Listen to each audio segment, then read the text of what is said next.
Hey guys, welcome to study with Mayank. मैं हूं आपका मयंक और आज हम स्टार्ट करने जा रहे हैं कक्षा 10 के लिए इतिहास की पाठ्यपुस्तक भारत और समकालीन विश्व भाग द्वितीय। देखिए, इसी क्रम में आज हम यहाँ पर इस अध्याय का पहला पार्ट देखेंगे। यहाँ पर हम यूरोप में राष्ट्रवाद का जो उदय है इसके बारे में जानेंगे। तो देखिए, ये चैप्टर थोड़ा लेंदी है तो इसलिए हमने इसे दो भागों में विभक्त कर लिया है। तो चलिए स्टार्ट करते हैं आज का वीडियो। देखते हैं हमें क्या क्या डिस्कस करना है यहाँ पर और क्या क्या नोट डाउन करना है। देखिए, बात कर रहे हैं हम अगर इस चैप्टर की, तो पहली बात आप ये जान लीजिए, जो अभ्यर्थी यूपीएससी एग्जाम की तैयारी कर रहे हैं या फिर कोई स्टेट पीसीएस एग्जाम की तैयारी कर रहे हैं, तो उनके लिए सबसे बड़ी महत्वपूर्ण सूचना ये है कि ये जो चैप्टर है या फिर ये वर्ल्ड हिस्ट्री वाला पोर्शन है, आपको पता होगा प्रीलिम्स एग्जाम में नहीं आता है। यानी आप ये बात अपने माइंड में क्लियर रखना कि जो आप ये पोर्शन पढ़ रहे हैं प्रीलिम्स के लिए बिल्कुल भी नहीं है, ये मेंस के लिए है। यानी खास करके जो यूपीएससी एग्जाम की तैयारी करने वाले अभ्यर्थी हैं वो ये बात याद रखें कि ये मेंस के लिए है, यानी प्रीलिम्स के लिए नहीं है। तो आप जो बार बार जो क्वेश्चन करके पूछते हैं कि सर ये कहाँ आएगा, इसके क्वेश्चन कहाँ हैं, इसके क्वेश्चन इसलिए नहीं बनाए गए हैं क्योंकि ये मेंस में आते हैं, ठीक है। तो इसलिए आपको एमसीक्यू टाइप क्वेश्चन इसके बना के नहीं दिए गए हैं। पहली बात ये अपने माइंड में क्लियर कर लीजिए। दूसरी बात ये है कि ये जो चैप्टर है वो यूरोप से संबंधित है कि यूरोप में राष्ट्रवाद की जो भावना है इसका उदय कहाँ से हुआ है। तो आपने क्लास 9th पढ़कर आए थे हम लोग। क्लास 9th में आपने जो है फ्रांसीसी क्रांति आपने पढ़ी थी वहाँ पर, यानी आपने जो वहाँ पर फ्रांसीसी क्रांति आपने देखी थी, पहला चैप्टर ही था वहाँ पे फ्रांसीसी क्रांति का। तो जब तक आपके माइंड में फ्रेंच रिवॉल्यूशन क्लियर नहीं होगा, यानी फ्रांसीसी क्रांति आपके माइंड में क्लियर नहीं होगी, तब तक आपको ये चैप्टर समझ में आने वाला बिल्कुल भी नहीं है। तो बेहतर ये होगा कि आपको मैं लिंक यहाँ पे डिस्क्रिप्शन बॉक्स में दे दूंगा और आप सबसे पहले जाके क्लास 9th वाला जो चैप्टर है वो चैप्टर वाला वीडियो मेरा देख लें, उसके बाद ये चैप्टर कवर करें। तीसरी बात यहाँ पर ये है कि देखिए, मैं ये जो चैप्टर हैं ये चैप्टर लेंदी होते हैं और लेंदी होने के हिसाब से मैं इसके नोट्स भी बनवाता हूँ। नोट्स बनवाने में नोट्स बनवाने का जो मेरा तरीका है वो ये है कि एक एवरेज स्टूडेंट भी इसे आसानी से पढ़ सके, इस हिसाब से नोट्स बनवाता हूँ। कुछ अभ्यर्थी ऐसे होते उन्हें लगता है लेंदी नोट्स बन रहे हैं, तो उनके लिए सलाह मेरी ये है कि आप लोग अपने नोट्स यहाँ पर साथ के साथ समझ कर खुद भी बना सकते हैं। मैं आपको दबाव नहीं दूंगा कि आप मेरी ही लैंग्वेज लिखें, ठीक है, आप इसके लिए स्वतंत्र हैं। तो चलिए पहले इस चैप्टर की जो भूमिका है भूमिका जान लेते हैं। इस चैप्टर की जो भूमिका स्टार्ट होती है वो फ्रेंच रिवॉल्यूशन से होती है, फ्रांसीसी क्रांति से होती है। फ्रांसीसी क्रांति 1789 में हुई थी और फ्रांसीसी क्रांति से आप अवगत हैं। देखिए, फ्रांसीसी क्रांति होने के कुछ कारण थे। कुछ कारण क्या थे वो पहले कारण देख लेते हैं। कारण, सबसे पहला कारण ये था कि भाई यहाँ पर फ्रांस में 1774 में एक बूर्बो राजवंश, यानी कि यहाँ पर एक पहले से राजवंश चला आ रहा था जिसका नाम था बूर्बो। तो बूर्बो राजवंश के तहत यहाँ पर लुई 16वां, यानी कि राजा का नाम है लुई 16वां, ये जो है सत्ता पर जो है आसीन होते हैं, यानी राज सिंहासन पर आसीन होते हैं। लेकिन जो लुई 16वां जब आसीन हुआ था उस समय तक जो फ्रांस की कंडीशन थी, यानी आर्थिक कंडीशन बहुत खराब हो चुकी थी। रीजन था, इनके जो राजवंश में और भी राजा जो रहे थे वो बड़ा भोग विलासी टाइप के राजा रहे थे। तो भोग विलासी कोई व्यक्ति रहेगा या कोई शासक रहेगा तो ऑब्वियस सी बात है राज्य की कंडीशन खराब हो जाएगी। तो यहाँ पर भी यही हुआ कि यहाँ पर भी ये राजगद्दी पर जब आसीन हुआ है तो ये पूरी इसको जो राज्य की कंडीशन मिली है, आर्थिक कंडीशन मिली है, बड़ी डामाडोल मिली है, यानी बहुत ही ज़्यादा खराब कंडीशन इसे मिली है। तो खराब कंडीशन मिली है, उसके कुछ कारण भी थे खराब होने के। साथ ही साथ उसने इस समय एक डिसीजन और लिया था, यानी ये बूर्बो राजवंश का लुई 16वां जब गद्दी पर बैठा था, इसने एक डिसीजन और लिया था जिसकी वजह से इसकी कंडीशन और खराब हो गई। वो डिसीजन था यहाँ पर इसने जो है अमेरिका को, यानी अमेरिका में जो ब्रिटिश उपनिवेश थे, अमेरिका में 13 ब्रिटिश उपनिवेश अमेरिका में बने हुए थे ब्रिटिश कर्स के, उनको आज़ाद करवाने के लिए, यानी अमेरिका में ब्रिटिश लोगों को बाहर निकालने के लिए इन्होंने एक जो है अमेरिका की सहायता की थी। उस वजह से क्या हुआ था, इनका धन बहुत ज़्यादा खर्च हो गया था। ऊपर से यहाँ पर जो कर देने वाले थे, टैक्स देने वाले बहुत थोड़े लोग थे। तो ऐसे करके यहाँ पर एक क्रांति के लिए, एक जो है क्रांति के लिए आवाज़ उठी है और क्रांति एंड में होकर रही है। तो यहाँ पर पहले तो हम यहाँ का थोड़ा सा समाज का देख लेते हैं कि भाई यहाँ का समाज किस प्रकार का था। ये तो राजा की बात हो गई, अब समाज की बात हो गई। देखिए, यहाँ का जो समाज की बात करें तो यहाँ जो समाज था वो 3 एस्टेट में डिवाइड था। एस्टेट का मतलब है श्रेणियों में। जैसे हमारे यहाँ श्रेणियाँ हैं, यानी हमारे यहाँ जाति व्यवस्था है और जाति व्यवस्था में आपको पता होगा अपर कास्ट है वो जनरल में रख दी है, जो मध्यम वर्ग में रही है ओबीसी में रख दी है, बाद बाकी यहाँ पर SC ST में रखे गए हैं। ये बात आपको पता होगा कि हमारे यहाँ जो कास्ट सिस्टम है और कास्ट सिस्टम में हमारे यहाँ जनरल OBC SC ST रखा गया है। ठीक इसी तरह यहाँ पर भी अगर हम इसका पूरा यहाँ के जो भी देखें, यहाँ पर रहने वाले लोग हैं उनका ढांचा अगर देखें तो वो 3 श्रेणियों में विभक्त थे। 3 श्रेणियों में यहाँ पे पहली श्रेणी थी जिसका नाम था, यानी कि प्रथम स्टेट के लोग। प्रथम स्टेट का मतलब ये हो गया प्रथम श्रेणी के लोग। प्रथम श्रेणी में यहाँ पर पादरी वर्ग आता था, यानी प्रथम श्रेणी में आने वाले लोग जो हैं इनमें पादरी वर्ग आता था। सेकंड जो श्रेणी थी यहाँ पर, ये था यहाँ पर कुलीन वर्ग। यहाँ पर ये था कौन सा, कुलीन वर्ग था। और तीसरी श्रेणी जो थी यहाँ पर, तीसरी श्रेणी में जो थे यहाँ पर बड़े बड़े व्यवसायी यानी छोटे बड़े व्यवसायी, किसान, काश्तकार और जो मजदूर वगैरह हैं वो सब तीसरी श्रेणी में आते थे। तो ऐसे करके समाज 3 श्रेणियों में विभक्त था। अब देखिए पादरी क्या होता है, पादरी के बारे में थोड़ा सा जान लेते हैं।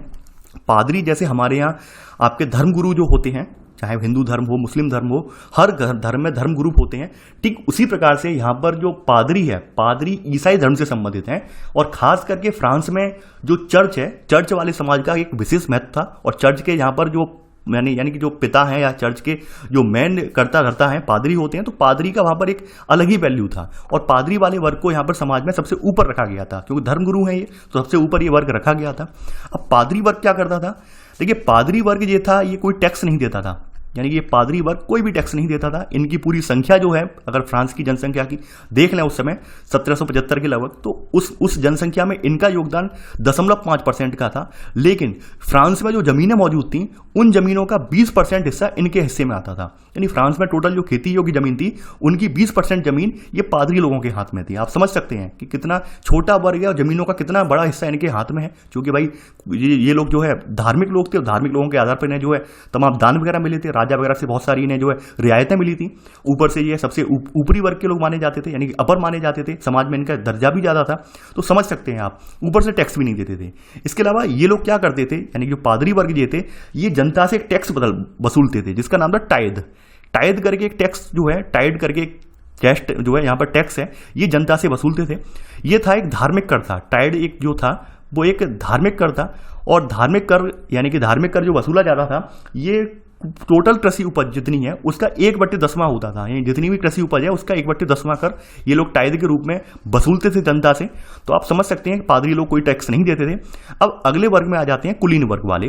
देखिए कुलीन वर्ग की बात करें तो कुलीन वर्ग में आप जानते हैं जो राजा के बड़े बड़े अधिकारी हैं, राजा से जुड़े हुए व्यक्ति हैं, यानी कि आप कह सकते हैं सामंत वगैरह। सामंत का मतलब यहाँ पर जो होता है कि राजा के जो कह सकते हैं राजा के यहाँ पर बड़े बड़े सिपह सलार, या फिर राजा ने जिन जिन इलाकों में अपनी अपनी छोटे छोटे राजा बिठा रखे हैं, या अपने अपने जो सैनिक बिठा रखे हैं, सैनिक जो है बड़ी शक्तियां देके बिठा रखे हैं, वो लोग आ जाते थे यहाँ पर। राज दरबारी आ जाते थे, बड़े प्रशासनिक अधिकारी आ जाते थे। तो ये सब कुलीन वर्ग में आ जाते थे, और ये भी कोई टैक्स नहीं देते थे। यानी कि सबसे बड़ी बात यह है कि कुलीन वर्ग में भी ये व्यक्ति जो अमीर व्यक्ति थे, यानी कि कुलीन वर्ग में भी जो मौजूद व्यक्ति थे, ये भी कोई टैक्स नहीं देते थे। यहां पर सारा टैक्स का बोझ जो था वो जनता के हाथ पर था, यानी पूरा का पूरा टैक्स जो था वो जनता दे रही थी। यहां पर देखा जाए 90% किसान ऐसे थे यहां पर इस जनसंख्या में जिनके पास कोई भी जमीन मौजूद नहीं थी। ठीक है, इसके अलावा यहाँ पर 60% जमीनों पर कुलीन वर्ग और ये दूसरे स्टेट वाले जो लोग हैं यही अधिकार जमाए हुए थे। ठीक है, तो ऐसे करके आप समझ सकते हैं जनसंख्या का एक बड़ा वर्ग जो है शोषण झेल रहा था। ऑब्वियस सी बात है, शोषण जब कोई वर्ग जब लंबे समय तक झेलता है तो कहीं ना कहीं उसके अंदर एक ज्वाला जो है धीरे धीरे जो है एक ज्वालामुखी का रूप ले लेती है। तो वही यहाँ पर हुआ। तो यहाँ पर ये टैक्स देने वाले व्यक्ति तो है नहीं, यानी कि एक शोषण करने वाले व्यक्ति हैं। ऊपर से राजा भी हमारा ऐसा ही है, राजा भी यहाँ पे भोगविलासी है। तो जो जहाँ की जनता थी वो बहुत ज्यादा त्रस्त हो गई थी। तो त्रस्त होने के उपरांत उसने ये सुना, यहाँ पे क्रांति होने का रीजन सबसे बड़ा ये था, उसने ये सुना था कि भाई ये हमारा जो राजा है ये कंगाल हो चुका है, और हमारा राज्य बिल्कुल कंगाल हो चुका है। राजा जो है हमारे यहाँ टैक्स बढ़ाने जा रहा है, और टैक्स अगर बढ़ाएगा तो हमारे यहाँ एक तो वैसे भी हमारे यहाँ खाद्यान्न वगैरह हम उगा नहीं पा रहे हैं प्रॉपर वे में, क्योंकि तमाम सूखा अकाल वगैरह पड़ते थे उस समय, और ऊपर से टैक्स बढ़ जाएगा। तो ऐसे करके जनसंख्या की जो जनता मौजूद थी, जनता जनार्दन में एक जो है एक चिंगारी की तरह ये जो है लौ भड़की। इन्होंने क्या किया, पूरी जनता जो है इसी बात को लेकर, विरोध प्रदर्शन को लेकर इकट्ठी हो गई, और धीरे धीरे करके जो बास्तील का किला जहां पर इनका गढ़ माना जाता था, उसने बास्तील के किले पर हमला कर दिया। तो बास्तील के किले पर हमला करने के उपरांत क्या हुआ है कि भाई यहां पर एकदम तख्ता पलट गया है। ठीक है, और तख्ता पलटने के उपरांत ये हुआ है कि यहां पर एक क्रांति हुई है। तो यहां पर वो क्रांति आप देख रहे हैं 1789 में हुई थी। तो ये एक छोटा सा इसका मैंने आपको भूमिका तैयार करके दी थी। विस्तार में आपको पढ़ना है तो चैप्टर 1 में चले जाइए। अब यहां पे आपको भूमिका क्लियर हो गई होगी इस वर्ग की कि क्या भूमिका रही। और देखा जाए तो यूरोप में फ्रांस एक पहला देश था जहां पर इस तरह की क्रांति हुई थी, और इस तरह से वहां पर पहली बार संवैधानिक राजतंत्र फिर स्थापित किया गया था। यानी पूरे यूरोप में उस समय ये पहला देश था जिसमें संवैधानिक राजतंत्र की यात्रा स्टार्ट हुई थी। यानी यहाँ पर भी संवैधानिक जो है यहाँ पर राजतंत्र स्थापित किया गया, जिसमें न्यायपालिका, कार्यपालिका और विधायिका मौजूद थी। तो यूरोप में अपने आप का एक पहला एक उदाहरण था, और इसी की जो है इसी के पद चिन्हों पर चलते हुए यूरोप के अन्य देश भी इससे प्रेरित हुए, और ऐसे करके जो है यहाँ पर राष्ट्रवाद की भावना अन्य देशों में भी फिर पहुंची।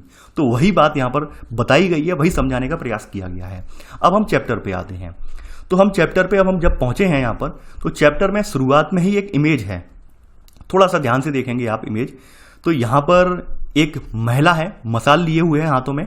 देखिए यहाँ पर जो मसाल हाथों में लिए हुए जो महिला है, इसे वास्तव में फ्रांस में क्या उस समय क्या था, ये फ्रांसीसी क्रांति के दौरान जो स्वतंत्रता होती है, यानी कि जो उनकी फ्रीडम होती है, फ्रीडम को वो लोग क्या करते थे, एक महिला के रूप में दर्शाते थे। यानी जैसे हम अपने यहाँ भारत माता को देश की माता के रूप में दर्शाते हैं कि भारत माता हमारी स्वतंत्रता, आज़ादी का प्रतीक है, देश के स्वाभिमान का प्रतीक है। तो उसी प्रकार से जो फ्रांसीसी क्रांतिकारी थे, फ्रांस के लोग थे, वो अपनी स्वतंत्रता को एक देवी के रूप में मानते थे। तो ये यहाँ पर फ्रांस की देवी दिखाई गई है। अब देखिए यहाँ पर आप देख रहे होंगे एक बहुत लंबी क्यू आ रही है, एक पूरी बहुत लंबी लाइन लगी हुई है, यहाँ से लेकर यहाँ तक सब अपने अपने झंडे लिए हुए हैं। इन झंडों में है क्या? देखिए ये जो चित्र जो बनाई है, वास्तव में इस चित्र को बनाने वाले व्यक्ति हैं फ्रेडरिक सारियू, यानी कि ये फ्रांसीसी कलाकार हैं, और इन्होंने ये 1848 में तस्वीर तैयार की थी। 1848 में तस्वीर तैयार की थी। वास्तव में तस्वीर तैयार करने का इनका उद्देश्य केवल क्या था, कल्पना था। यानी कि ये उद्देश्य इनका कोई ये नहीं था, ये वास्तविक तस्वीर नहीं थी उस समय की, एक कल्पना मात्र तस्वीर थी। यहाँ पे कुछ बातें सत्य घटित हुई थी और कुछ बातें जो थी इन्होंने अपने मन से गढ़ ली थी। ठीक है, यानी जैसे हम इनकी जो कल्पना दर्श वाली शक्ति है उसे यूटोपिया कहते हैं। कल्पना दर्श यानी कि अपने आप में कल्पना कर लेना किसी व्यक्ति की, तो उसे यूटोपिया कहते हैं। तो यूटोपिया क्या होता है, एक ऐसे समाज की हम संकल्पना कर रहे हैं कि वह इतना आदर्श है, उसका साकार होना लगभग असंभव होता है। जैसे हम अपने यहाँ कभी कभी आपने देखा होगा, एग्जाम्पल देते हैं, आपने सभी ने सुना होगा, अगर समाज में हम अत्याचार देखते हैं तो हमारे भारत में एक बड़ी अच्छी कहावत है कि भाई राम राज्य आ जाए तो बहुत बेटर होगा। तो राम राज्य है क्या? राम राज्य वाकई में हम अपना एक आदर्श मान के चलते हैं कि कभी कोई एक ऐसा समाज रहा था राजा राम के टाइम में कि बहुत आदर्श था, वहां पे लोग झूठ नहीं बोलते थे, चोरी नहीं करते थे, अत्याचार नहीं होता था। तो हम वो कल्पना करते हैं, क्या वास्तव में वो आ सकता है? अभी नहीं आ सकता है। तो ये एक कल्पना दर्श है, यानी यूटोपिया है, अंग्रेजी में से यूटोपिया कहते हैं, कल्पना दर्श है।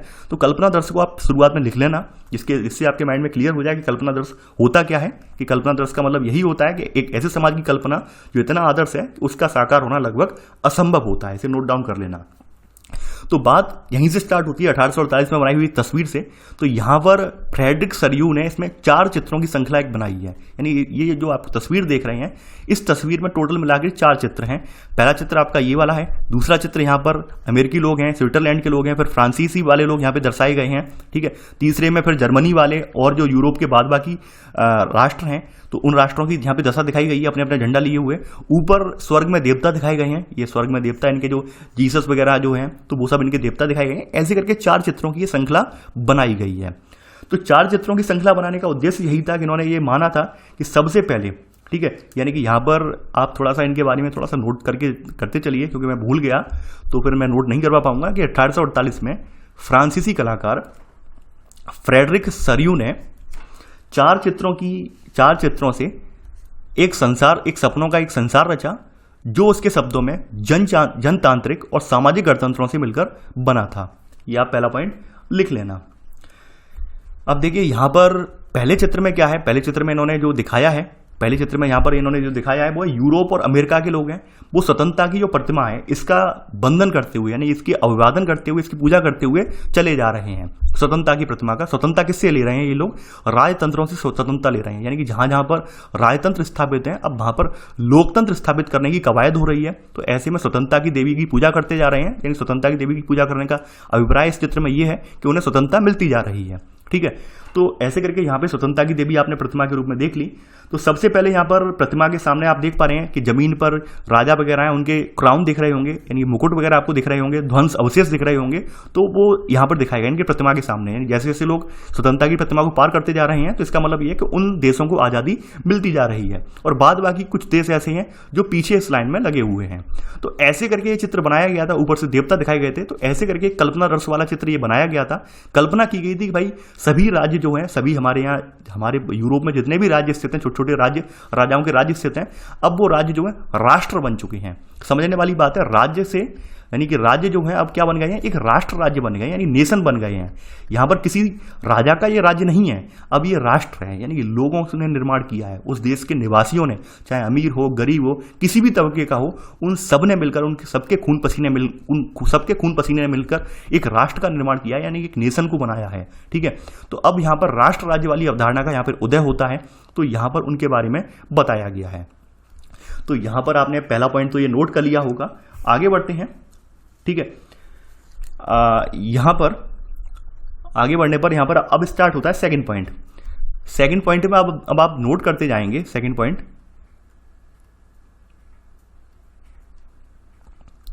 यहां से देखिए, यहां पर आपने देख लिया 1789 के में जो फ्रांसीसी क्रांति हुई है, फ्रांसीसी क्रांति के विचार जो थे यूरोप के अन्य देशों में भी फैले हैं, और यूरोप के अन्य देशों में फैले हैं तो वहां पर भी क्रांति लाने की बात होने लगी है। यानी जैसे फ्रांस में एक संवैधानिक तंत्र स्थापित करने का प्रयास किया गया, चाहे वो बेशक असफल हो गया बाद में, लेकिन अन्य देशों ने भी फ्रांस की तर्ज पर या फ्रांस की राह पर चलने की सोची है।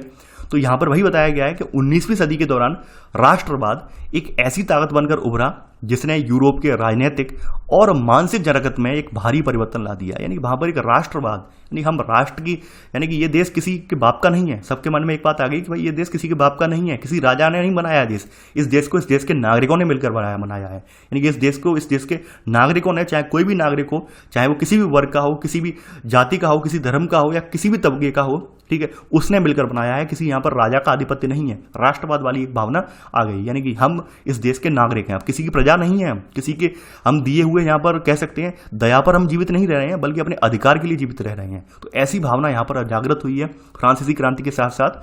तो यहां पर इन परिवर्तनों से क्या हुआ, इन परिवर्तनों से अंततः यूरोप के जो बहुराष्ट्रीय वंशी साम्राज्य थे, वंशी का मतलब होता है जिन पर एक से लेकर यानी बहुत सारे वंश शासन करते आ रहे थे, कि किसी के दादा ने किया था, दादा के बाद उनके बेटे ने, फिर उनके पोते ने, ठीक है, तो वंशी राज्य वो है, वंशी साम्राज्यों के आधार पर यहाँ पर एक राष्ट्र राज्य का उदय हुआ। राष्ट्र का मतलब आप समझ रहे हैं, राष्ट्र का मतलब होता है एक नेशन, यानी कि पूरा देश, और राज्य का मतलब ये है, देखिए यूरोप में क्या स्थिति है, यूरोप में बहुत बड़ी जो है, बहुत बड़ी वहाँ पे क्षेत्र नहीं है, छोटे छोटे क्षेत्र हैं, और छोटे छोटे क्षेत्रों पे क्या था कि राजा अपने अपने क्षेत्रों पे राज्य कर रहे थे। जैसे हमारे यहाँ भारत में राज्य बने हुए हैं, और इन्हीं राज्यों पर किसी टाइम पर जो छोटे छोटे राजा जो थे अपने अधिकार में इन राज्यों पर राज्य कर रहे थे।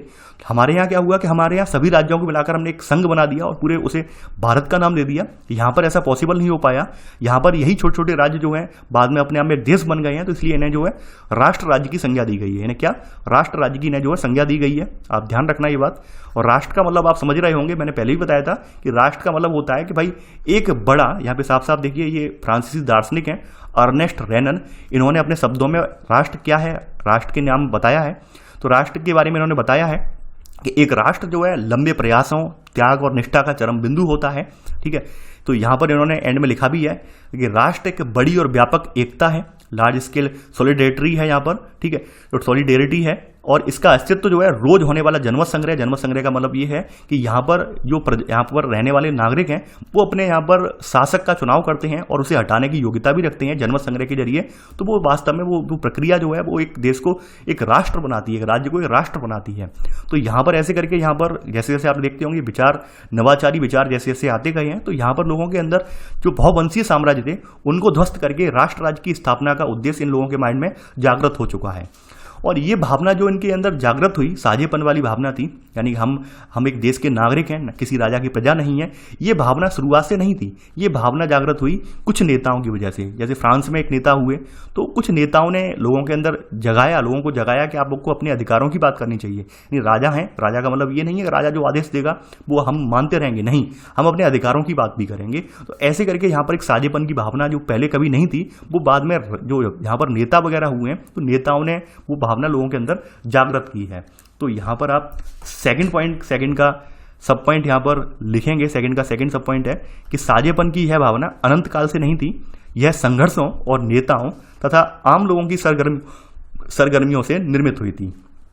ठीक है, अब देखिए फ्रांसीसी दार्शनिक अर्नेस्ट रेनन के जो विचार हैं, ये विचार आप लिख लीजिए। राष्ट्र क्या है, ये वाले विचार आप अगले पॉइंट में लिख लीजिए, थर्ड पॉइंट करके, कि फ्रांसीसी दार्शनिक अर्नेस्ट रेनन ने के शब्दों में राष्ट्र की समझ, नहीं आप ऐसे कर लेना कि फ्रांसीसी दार्शनिक अर्नेस्ट रेनन के शब्दों में राष्ट्र की समझ।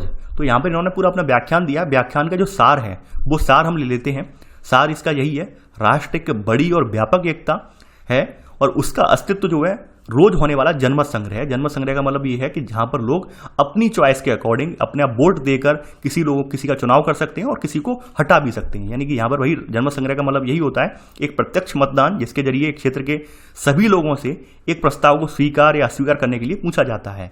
यानी कि लोग जो चाहते हैं वो लोग कर सकते हैं, यानी जिनका बहुमत जिस पक्ष में जाए, चाहे राजा को हटाने के पक्ष में जाए, शासक को हटाने के पक्ष में जाए या शासक को बदलने के पक्ष में जाए, कुछ भी हो सकता है। तो यहाँ पर ये जनमत संग्रह बोला जाता है। तो इन्होंने ये अर्नेस्ट रेनन में अपने शब्दों में इसकी व्याख्या की है। तो आपने थोड़ा सा इनका भूमिका जान ली यहाँ पर इस चैप्टर की। अब चलिए आगे बढ़ते हैं। अब असली बात तो यहाँ से स्टार्ट होगी, फ्रांसीसी क्रांति और राष्ट्र का विचार। यहाँ पर हमने क्या क्या देखा, तो ये हेडिंग आप डाल देना, फ्रांसीसी क्रांति और उसके विचार कैसे कैसे लोगों के अंदर फैले, वो हम यहाँ पर देखेंगे। देखिए सबसे बड़ी बात, पहला पॉइंट आप यहाँ पर बताया गया है कि राष्ट्रवाद की जो सबसे पहली अभिव्यक्ति कहाँ पर आपको देखने को मिली यूरोप में, वो देखने को मिली 1789 की फ्रांसीसी क्रांति में। सबसे पहले यहीं से स्टार्ट हुआ यूरोप में और कहीं भी स्टार्ट नहीं हुआ। और यहाँ पर फ्रांसीसी क्रांति जो हुई, फ्रांसीसी क्रांति से बहुत सारे बदलाव भी आए। उन बदलाव में क्या हुआ कि जो राजनीतिक सत्ता थी वो अब प्रजातंत्र से निकलकर, राजतंत्र से निकलकर नागरिकों की ओर हस्तांतरित हो गई। यानी अब नागरिक जो, यानी कि अब जो देश के अंदर रहने वाले लोग हैं वो किसी की प्रजा नहीं रह गए, बल्कि अब सिटीजन बन चुके हैं, नागरिक बन चुके हैं। तो आप यहाँ पर लिखेंगे यहाँ पे सब पॉइंट कि फ्रांसीसी क्रांति से जो राजनीतिक और संवैधानिक बदलाव हुए उनसे प्रभु सत्ता राजतंत्र से निकलकर फ्रांसीसी नागरिकों के समूह में हस्तांतरित हो गई। ये सब पॉइंट आप लिख लेना। अब देखिए आपको पता होगा थोड़ा सा, अगर याद है तो बेटर है, नहीं याद है तो कोई बात नहीं, मैं याद दिला देता हूं आपको। यहाँ पर जो फ्रांस के लोग थे, तो यहाँ पर फ्रांस के लोगों ने कुछ चीज़ें यहाँ पर अपनी बताई थी। जैसे बताया गया था, यहाँ पर आपने देखा होगा कि अपने देश के लिए पितृभूमि जैसे विचार थे, ला पैट्री, ला सिटोयन, ठीक है, ये विचार थे। तो ऐसे विचारों से क्या हुआ, एक संविधान निर्माण के लिए ये प्रेरित हुए हैं। तो यहाँ पर आप इसमें पहले का सेकंड सब पॉइंट यहाँ पे लिखेंगे।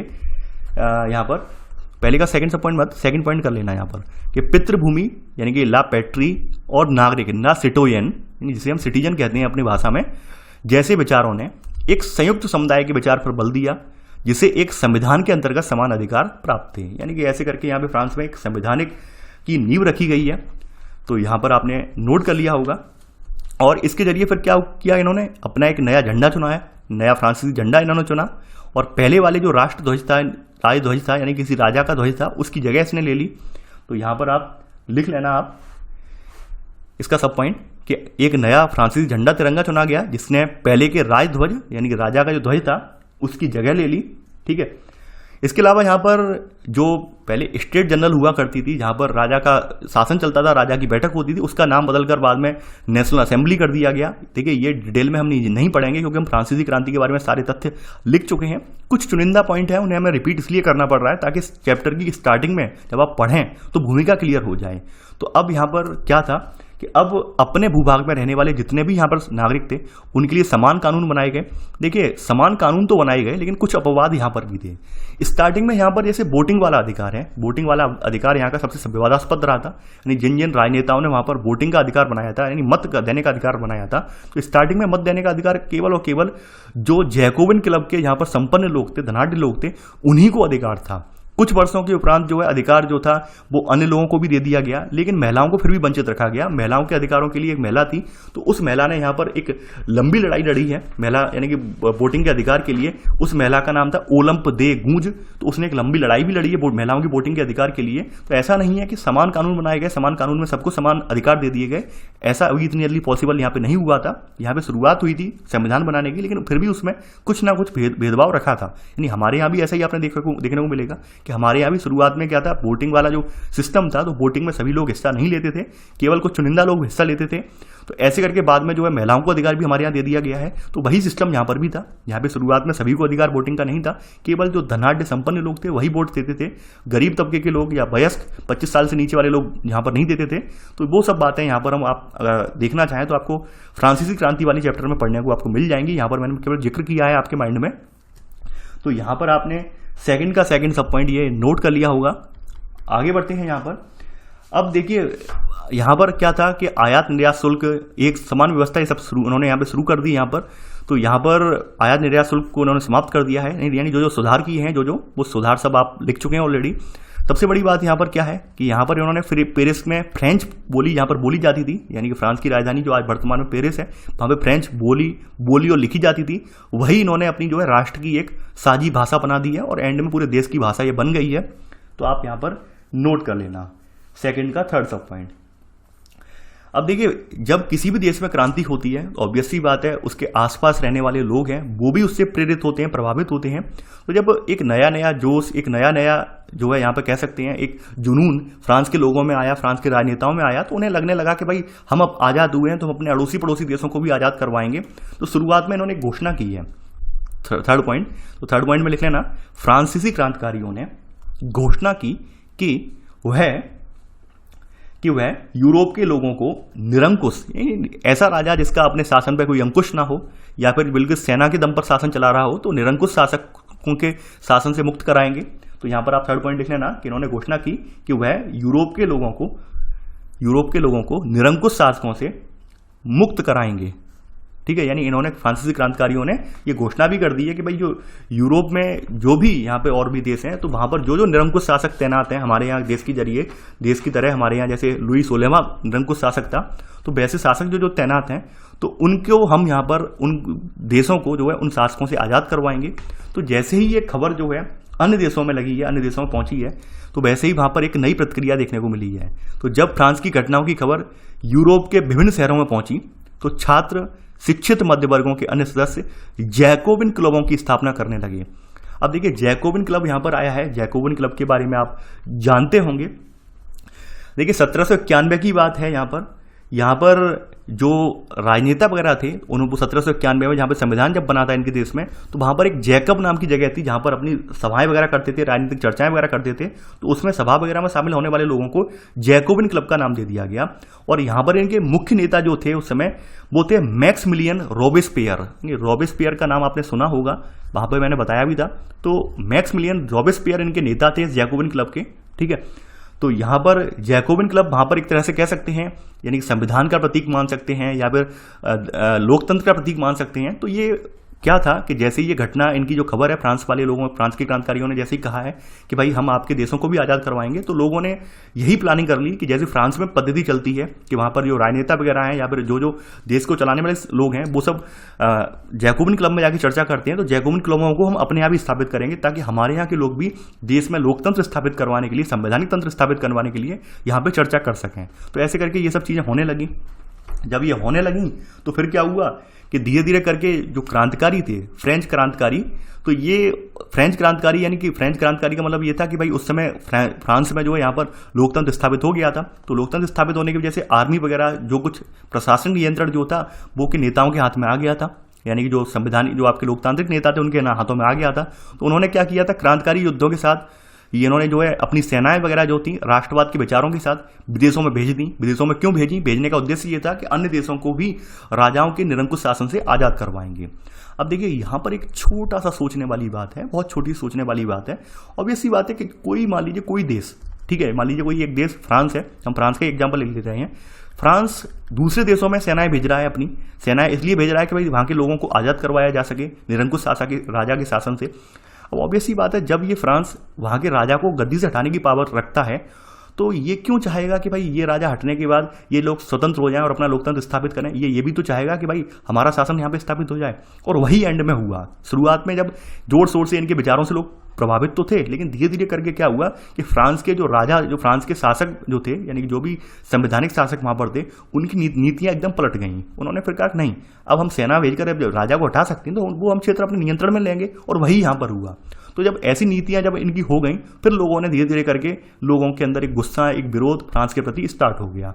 ठीक है, यानी आप समझ रहे होंगे कि यानी कि वही बात यहाँ पे निकल के आई। जब फ्रांस किसी राजा को हटा सकता है तो ऑब्वियस सी बात है, राजा को हटाने के बाद यानी कि वो उस देश के नागरिकों को तो के हवाले थोड़ी ना करेगा, वहाँ के लोकतंत्र को, वो यही कोशिश करेगा कि वो देश हमारे अधीन हो जाए। तो वही मंशा इनकी समझ में आने लगी लोगों को। धीरे धीरे करके लोग जो थे वो अब यहाँ पर इनकी मंशाओं से समझने लगे और धीरे धीरे करके लोग इनसे जो है इनसे विमुख होने लगे।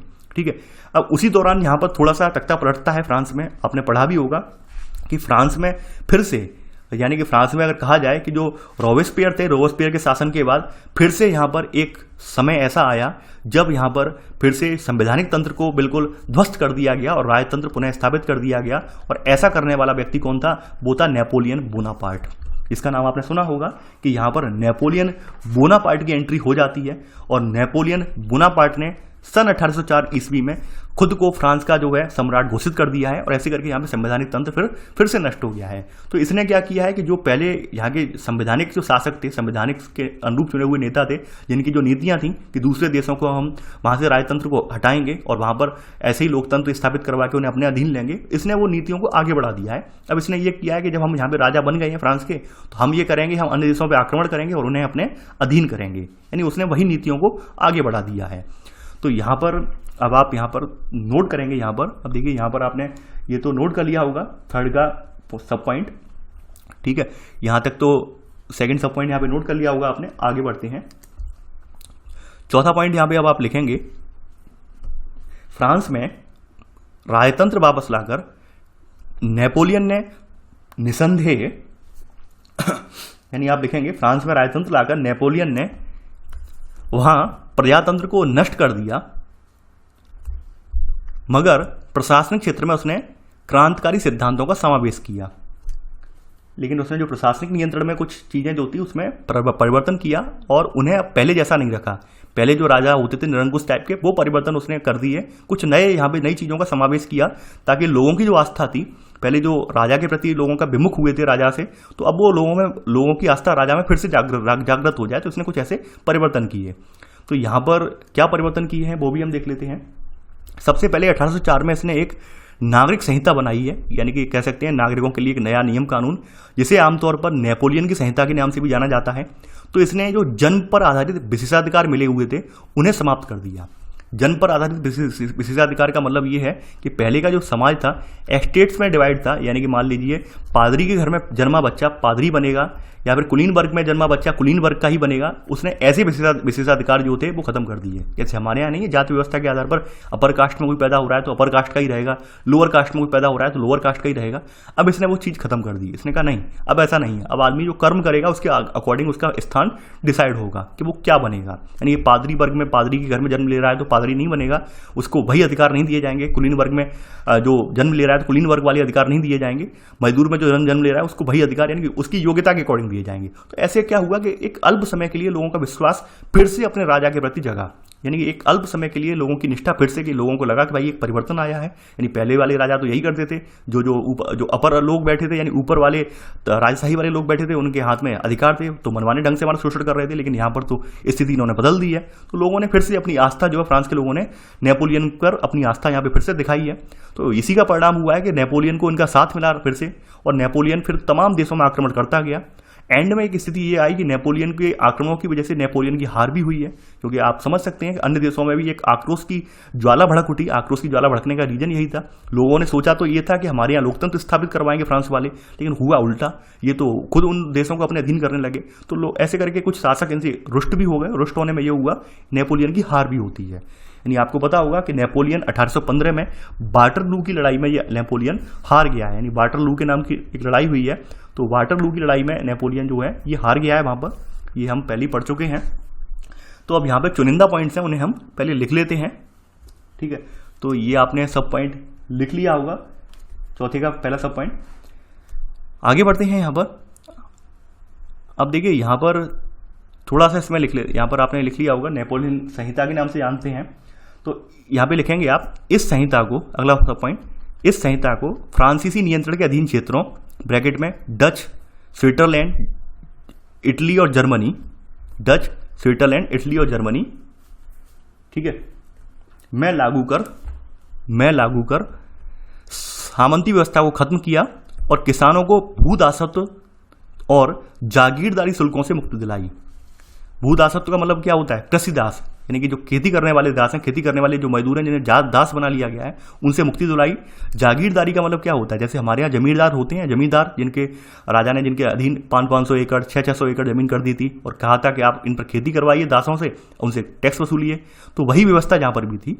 तो यहाँ पर इन्होंने क्या है, जागीरदारी जो शुल्क लगते थे, जमींदारों की जमीन पर खेती करने वाले शुल्क लगते थे, उनसे इसने जो है मुक्ति दिला दी है इन क्षेत्रों में। ठीक है, जो फ्रांसीसी नियंत्रण के अधीन क्षेत्र थे, डच, स्विट्जरलैंड, इटली और जर्मनी क्षेत्र थे। ठीक है, तो इनसे इन्हें मुक्ति दिलाई है। तो ये आपने लिख लिया होगा चौथे का सेकंड सब पॉइंट। लेकिन सीधा बात यही हुआ कि भाई नेपोलियन सुधार भी नेपोलियन ने बहुत सारे किए, लेकिन नेपोलियन का वही आक्रमणकारी रवैया था। तो आक्रमणकारी रवैया जब किसी शासक का होता है तो लंबे समय तक लोग संतुष्ट नहीं रहते हैं। देखिए, आप ये हमेशा बात याद रखना कि लंबे समय तक लोग एक आक्रमणकारी रवैये के साथ जीवित नहीं रह सकते हैं। आज मानते हैं कोई शासक तलवार के दम पे आपको संतुष्ट जरूर कर दे, यानी आप जैसे कभी कभी देश में भी कहते हैं कि भाई क्राइम हो रहे हैं, ऐसा शासक आना चाहिए जो देखते ही गोली मार दे, ऐसा शासक होना चाहिए जो देखते ही फांसी पे चढ़ा दे। उसका एक खामियाजा भी भुगतना पड़ता है। खामियाजा ये भुगतना पड़ता है कि लोगों को अपनी बात रखने का, या लोग अपनी जो बात है, यानी हो सकता है कई बार निर्दोष लोगों को भी फांसी पे चढ़ा दिया जाए। तो ऐसे जो शासक होते हैं, निरंकुश प्रवृत्ति के शासक, वो लंबे समय तक टिकते नहीं हैं। और यहाँ पे नेपोलियन बोनापार्ट शुरुआत में उसने कुछ सुधार तो किए, लेकिन वो उसके सुधार लंबे समय तक टिक नहीं पाए, क्योंकि लोगों के अंदर वही भावना आई कि भाई ये एक तलवार के दम पे शासन करने वाला एक राजा है और जब चाहे अपने दम पर कुछ भी कर सकता है। तो धीरे धीरे करके उसका पतन स्टार्ट हो गया है। सुधार तो इसने बहुत सारे किए हैं, जैसे इसने जो है तमाम तरह के कर समाप्त कर दिए हैं, उद्योगपतियों वगैरह के लिए इन्होंने रियायत दी है, बहुत सारे सुधार किए हैं। लेकिन फिर भी एंड में वही हुआ है, इसको फिर जो है यहाँ पर हटना पड़ा है। तो यहाँ पर 5वां पॉइंट आप लिखेंगे कि मगर यह शुरुआती उत्साह शीघ्र ही दुश्मनी में बदल गया जब यह साफ होने लगा कि नई प्रशासनिक व्यवस्थाएं राजनीतिक स्वतंत्रता के अनुरूप नहीं थी। यानी कि राजनीतिक स्वतंत्रता तो यहाँ पर थी नहीं बिल्कुल। यहाँ पर तो मतलब ही इनका मकसद ही यही था कि जो भी देश जीते जाएंगे वो फ्रांस के अधीन होंगे। ठीक है, तो ऑब्वियस ही बात है, जब फ्रांस के अधीन हो जाएंगे जो एक तरह का राजतंत्र ही है वहाँ पर। ठीक है, ऊपर से यहाँ पर इसने तमाम कर बढ़ा दिए, टैक्स बहुत सारे बढ़ा दिए, सेंसरशिप लगा दी। सेंसरशिप का मतलब ये है कि कुछ कंटेंट है, कोई भी कंटेंट है, मान लीजिए कोई प्रेस का कंटेंट है, जैसे मान लीजिए अखबार वगैरह है, अखबार वगैरह में कोई भी ऐसी खबर नहीं छापेंगे जो कि राजा के विरुद्ध हो या राजा के कामों की आलोचना करने वाली हो। तो सेंसरशिप वगैरह लगा दी। और बाकी यूरोप को जीतने के लिए फ्रेंच सेना में जबरन भर्ती, ये सब की, यानी कि बाकी यूरोप को जीतने की इनकी मंशा वगैरह। तो इनसे क्या हुआ, एकदम ये कहीं ना कहीं फायदों से ज़्यादा इनके नुकसान लोगों को नजर आने लगे और ऐसे करके इनका पतन होने लगा। तो यहाँ पर एक इमेज दिखाई गई है, राइनलैंड ये गए थे नेपोलियन, तो राइनलैंड में इन्हें हार का सामना करना पड़ा है, राइनलैंड की लड़ाई में, जो कि लाइप्जिग में हुई थी। तो यहाँ पर 1813 में लड़ाई हुई थी, इनको हार के आना पड़ रहा है। तो यहाँ पर ये दिखाया गया, डाकिये के रूप में दिखाया गया है। और डाकिये के रूप में दिखाने का उद्देश्य ये है कि यहाँ पे चिट्ठियाँ जो गिर रही हैं, इन चिट्ठियों पर उन जगहों के नाम लिखे हैं जो ये हार चुका है, यानी नेपोलियन बोनापार्ट हार चुका है। तो वही यहाँ पर दिखाया गया है। तो आप समझ रहे होंगे कि भाई यहाँ पर आपने 1815 तक का एक युग देख लिया है कि किस तरह से यहाँ पर व्यवहार हुआ है। और ये स्थिति है उस समय की, ये फ्रांस है उस समय। ठीक है, ये छोटे छोटे यहाँ पर जो है यहाँ पर राज्य हैं, छोटे छोटे राजाओं के राज्य हैं। तो यहाँ पर आप देख सकते हैं ये। ठीक है, अब आगे बढ़ते हैं। ये तो आपने यहाँ पर फ्रांस जो है जब तक नेपोलियन बोनापार्ट यहाँ पर रहा तब तक उनके अधीन देख लिया है। लेकिन जो राष्ट्रवाद की भावना का विकास शुरुआत में हुआ था 1791 के लगभग, वो राष्ट्रवाद की भावना का फिर क्या हुआ वो हम अब यहाँ पर अगले पोर्शन में देखेंगे। तो यहाँ पर अगली हेडिंग अब आप डाल देना, यूरोप में राष्ट्रवाद का निर्माण। ये बात कर लें अगर हम यूरोप की, तो देखिए यूरोप में उस समय केवल एक फ्रांस ही एक ऐसा देश था जहाँ पर आपको राष्ट्र राज्य की भावना का उदय देखने को मिलेगा आपको। बाद बाकी देशों में यहाँ पर वही स्थिति थी, यानी यहाँ पर सभी जगह राजतंत्र हावी था, यानी यहाँ पर लोकतंत्र कहीं भी नहीं था, राजशाहियाँ ही थी केवल। तो यहाँ पर आपको पूरे यूरोप के नक्शे अगर देखेंगे 18वीं सदी के, तो वहाँ पर आपको अक्सर सभी जो है राष्ट्र राज्य नहीं मिलेंगे, बल्कि आपको केवल और केवल राजशाहियाँ देखने को मिलेंगी। तो यहाँ पर आप इसमें पहला पॉइंट लिख लीजिए कि मध्य 18वीं सदी के यूरोप में, मध्य 18वीं सदी का यूरोप राजशाहियों, डचियों और कैंटनों में बटा हुआ था। कैंटनों में बटा हुआ था। अब थोड़ा सा मतलब समझा दे रहा हूँ। राजशाहियों, डचियों और कैंटनों का मतलब क्या है। राजशाहियों का मतलब ये है कि ऐसे इलाके जहाँ पर राजा का नियंत्रण हो या फिर जहाँ पर राजा का निवास स्थान हो, राजशाहियाँ हो गई। डचियों का मतलब ये है कि भाई जहाँ पर डच लोग की संख्या थी वो डची बोले गए। ठीक है, कैंटन्स यहाँ पर ऐसे क्षेत्र थे जैसे हम कह सकते हैं प्रशासनिक राजधानी, प्रशासनिक नगर या सैन्य नगर, तो वो सब कैंटन में आ जाते थे। तो ऐसे करके ये बटे हुए क्षेत्र थे और इन जिनके शासकों के स्वायत्त क्षेत्र थे, यानी यहाँ पर इनके ऊपर नियंत्रण जो था वो स्वायत्त शासक शासकों का था, यानी राजाओं का था। उनके ऊपर किसी प्रकार का कोई लोकतंत्र या कोई संस्था हावी नहीं थी, राजा अपने आप में सर्वे सर्वा थे। तो आपने पहला पॉइंट ये नोट कर लिया होगा। अब देखिए यहां पर अगर बात की जाए तो यहां पर सेकंड पॉइंट में बताया गया कि भाई पूर्वी और मध्य यूरोप, देखिए पूर्वी और मध्य यूरोप दिखा देता हूं आपको इमेज में। ये जो हिस्सा आप देख पा रहे हैं, यानी कि किसी भी देश का ये वाला हिस्सा जो है ये ईस्ट है, और ये जो है ये मध्य वाला हिस्सा है, और ये आपका देखेंगे ये वाला हिस्सा ये वेस्ट वाला है, यानी कि ये मिडल वाला हिस्सा है यूरोप का। यूरोप की बात कर रहे हैं हम, तो ये मध्य वाला हिस्सा है, ये यानी कि ये पूर्व है, ये पश्चिम है यूरोप का, ये मध्य है, ठीक है। ऊपर वाला हिस्सा उत्तर का हिस्सा है, नीचे ये दक्षिण वाला हिस्सा है। तो यूरोप का थोड़ा मैप आपने देख लिया, तो मैप में क्लियर हो गया होगा।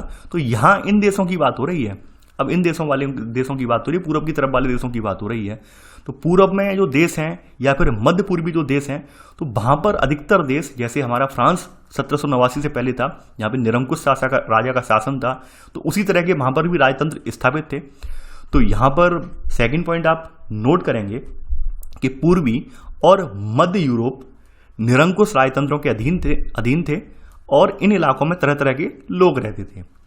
यानी कि अगर देखा जाए तो ये इनके अधीन थे, और इसके अलावा यहाँ पर एक जैसे लोग नहीं रहते थे, इन इलाकों में मिश्रित लोग रहते थे, ठीक है, जिनकी अलग अलग संस्कृतियां थी, संस्कृतियां भी समान नहीं थी, सबकी अलग अलग संस्कृतियां, अपनी अलग अलग पहचान थी। देखिए ये सब पॉइंट कर लेता, सेकंड का सब पॉइंट, इन इलाकों में तरह तरह के लोग रहते थे जिनकी सामूहिक पहचान या किसी समान संस्कृति, यानी कि जो कि सामूहिक पहचान या किसी समान संस्कृति का भागीदार नहीं मानते थे, यानी कि जो खुद को किसी समान पहचान या किसी समान संस्कृति का भागीदार ये बिल्कुल अपने आप को नहीं मानते थे। ऐसा आपने लिख लिया होगा सेकंड का पहला सब पॉइंट। अब देखिए ये जो लोग थे अलग अलग, ये लोग अलग अलग जो लोग थे ये अलग अलग भाषाएं बोलते थे और विभिन्न जाति समूहों के सदस्य थे ये लोग, ये आपने नोट कर लिया होगा। यानी कि ये कोई इनकी एक साझी संस्कृति नहीं थी, जैसे हमारे यहाँ आप देखेंगे दक्षिण भारतीयों की एक साझी संस्कृति है, उत्तर भारतीयों की साझी संस्कृति है, पूर्वोत्तर की अलग संस्कृति है, उस तरह की इनकी संस्कृति नहीं थी। मिश्रित लोग थे, सबकी अलग अलग संस्कृति थी, सबके अलग अलग कल्चर थे और अलग अलग भाषाएं भी बोलते थे।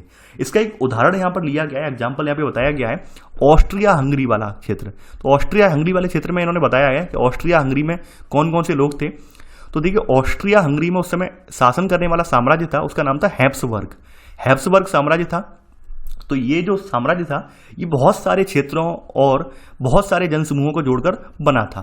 तो यहाँ पर एग्जाम्पल में लिख लेना कि ऑस्ट्रिया हंगरी पर शासन करने वाला हैप्सबर्ग साम्राज्य कई क्षेत्रों और जनसमूहों को जोड़कर बना था। तो इसमें कौन कौन से जनसमूह थे, देखिए इसी के सब पॉइंट हम चलेंगे।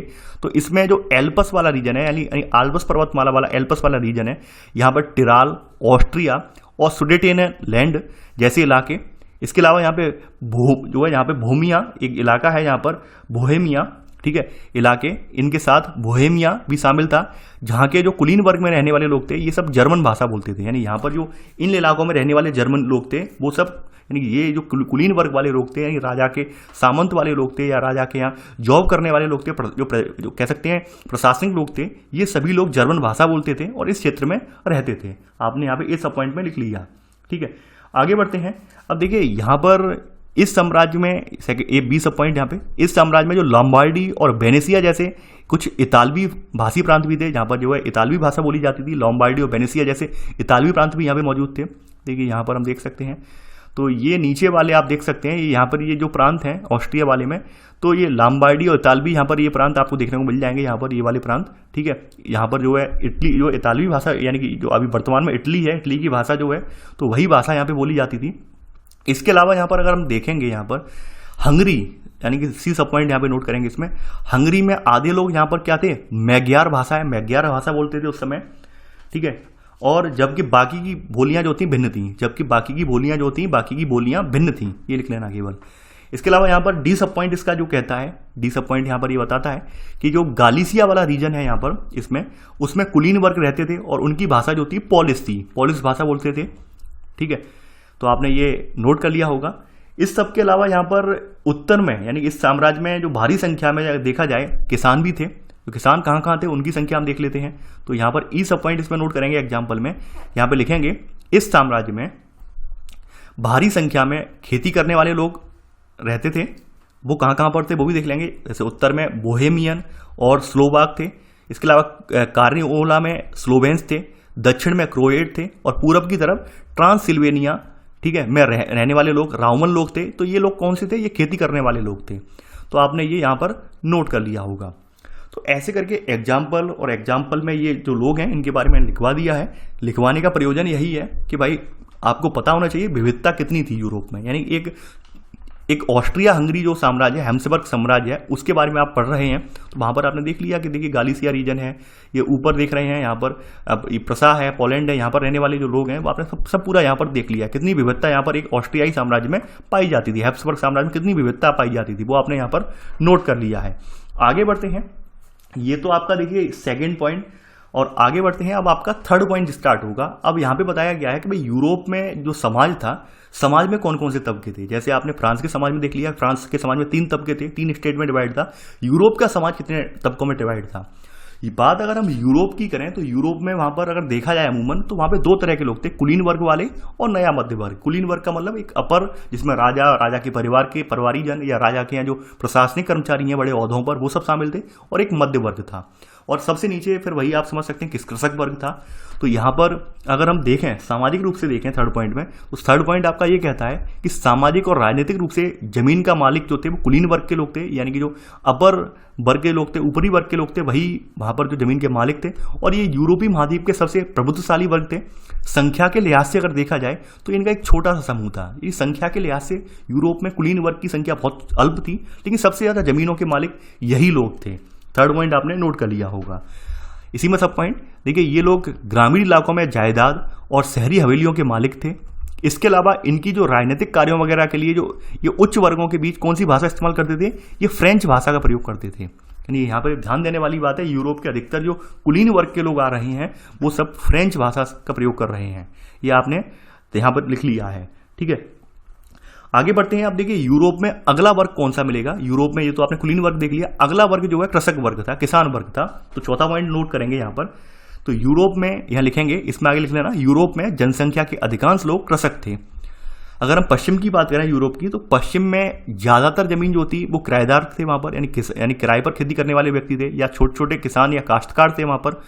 और वहीं अगर हम पूर्व में बात करें, पूर्वी और मध्य यूरोप में, वहां पर भूमि विशाल जागीरों में बटी थी। जागीर का मतलब जैसे हमारे यहाँ जमींदार थे, तो उसी प्रकार से वहां पर जागीरें थी।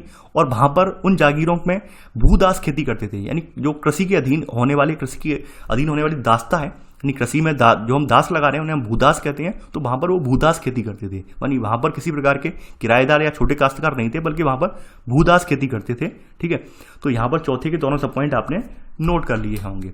अब चलिए आगे बढ़ते हैं यहाँ पर। अब देखिए यहाँ पर धीरे धीरे करके यहाँ पे सुधार हुआ है। आपने ये भी देखा है कि इंग्लैंड में औद्योगिकरण स्टार्ट हो गया 18वीं सदी के दूसरे भाग में, यानी 18वीं सदी के यानी कि आधे भाग के बाद में, यानी कि कह सकते हैं 1750 के बाद वहां पर औद्योगिकरण आया है। तो औद्योगिकरण आने से ऑब्वियस सी बात है मजदूर वर्ग और छोटे छोटे वहां पर जो व्यापारी वर्ग और वहां पर कह सकते हैं बड़े बड़े पूंजीपति वर्ग, ये वर्ग फिर से बन गए वहां पर। और जैसे जैसे औद्योगिकरण की लहर आगे बढ़ी, तो औद्योगिकरण की लहर जो थी इंग्लैंड से स्टार्ट हुई, लेकिन बाद में फ्रांस, जर्मनी इन जगहों पर भी पहुंची। सबसे पहले इंग्लैंड में ही स्टार्ट हुई, लेकिन फ्रांस और जर्मनी में 19वीं शताब्दी के दौरान पहुंची। तो ऐसे करके वहां पर एक नए वर्गों का उदय भी हुआ है। तो यहां पर 5वां पॉइंट अब आप लिखेंगे कि औद्योगिकरण के फलस्वरूप नए सामाजिक समूह अस्तित्व में आए, जैसे श्रमिक वर्ग के लोग, मध्य वर्ग जो उद्योगपतियों, व्यापारियों और सेवा क्षेत्रों के लोगों से बने।